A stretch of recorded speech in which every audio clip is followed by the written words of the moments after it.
নমস্কার বন্ধুরা, আমার রান্নাঘরে আপনাদের সবাইকে অনেক অনেক স্বাগত জানাই।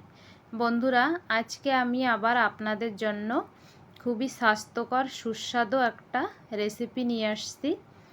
এই গরমে যদি রুটি, পরোটা, লুচি খেতে একদম ভালো না লাগে, তাহলে একদম অল্প তেলে কোনো রকম মশলা ছাড়া এই সুস্বাদু নাস্তাটা আপনারা বানিয়ে নিতে পারেন মাত্র 10 মিনিটে। এই নাস্তাটা বানানোর জন্য আমি এখানে 2 বাটি সুজি নিয়েছি। খাবারটা আজকে আমি সুজি দিয়ে তৈরি করে দেখাবো। তারপরে আমি এখানে 1 বাটি টক দই নিয়েছি, যতটা সুজি তার আধা দই, স্বাদ মতন লবণ আর 1 চামচ চিনি। খাবারটা একটু মিষ্টি মিষ্টিও লাগবে, খেতে অনেক ভালো লাগবে। দিয়ে দিলাম একটু সামান্য জল, আর এটা পেস্ট করে নিয়েছি। এই পেস্টটা দেখে নিন, এরকম ঘন হবে। তারপরে মিক্সিং জারটা ধুয়ে একটু জল দিয়ে দেব, দিয়ে ব্যাটারটা ভালো করে বানিয়ে নেব। খাবারটা কিন্তু অনেকই সুস্বাদু আর অনেকই হেলদি। বন্ধুরা, আপনারা খাবারটা বানিয়ে বাচ্চাদের স্কুলের লাঞ্চেও দিতে পারেন। এবার আমি এর মধ্যে কিছু সবজি দিয়ে দেব। কুচনো পেঁয়াজ, গ্রেট করা গাজর, কুচনো শিমলা মির্চ, আর এখানে টমাটার নিয়েছি আমি একটু। টমাটারের বীজগুলো আমি ফেলে দিয়ে টমাটারটা ছোট ছোট করে কেটে নিয়েছি। Chilli flakes. এবার আমি সব কিছু মিলিয়ে নেব। আপনারা আপনাদের পছন্দ অনুযায়ী সবজিগুলো নেবেন। যে সবজি আপনাদের বাচ্চারা পছন্দ করে আপনারা সেই সবজি নিতে পারেন। ভালো করে মেশানোর পরে আমি এর মধ্যে সামান্য একটু হলুদ দিয়ে দিলাম রঙের জন্য। মশলাতে কিন্তু আমি আর কিছু ব্যবহার করছি না। এখানে একদম অল্প তেলে মশলা ছাড়া খাবারটা আমি তৈরি করে দেখাবো। এখানে আমি একটা তড়কা প্যান নিয়েছি, দিয়ে দিলাম কিছু সরষে, সাদা তিল, আর এখানে আমি দিয়ে দেবো কুচনো কাঁচা লঙ্কা, আর আমি দিয়ে দেবো কিছু কারি পাতা। দিয়ে একসঙ্গে এটা একটু নাড়াচাড়া করে নিয়ে এই তড়কাটা আমি ব্যাটারের মধ্যে দিয়ে দেব। তড়কাটা আমি এই কারণে লাগালাম বন্ধুরা, এর মধ্যে আমি একটু তিল দিতে চেয়েছি। তা তিলটা কিন্তু এইভাবে তড়কার মধ্যে দিলে খেতে বেশি ভালো লাগে। তিল বাচ্চাদের খাওয়ানো অনেকই জরুরি, আর এই তড়কা লাগানোর ফলে এই খাবারটাও অনেকটাই সুস্বাদু হবে।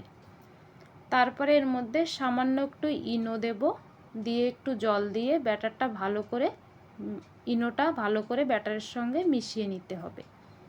আপনারা বেকিং পাউডার কিংবা বেকিং সোডাও দিতে পারেন। এই ইনোটা দেওয়ার ফলে কিন্তু খাবারটা একদম নরম হবে, ফুলে যাবে, ভালো লাগবে খেতে।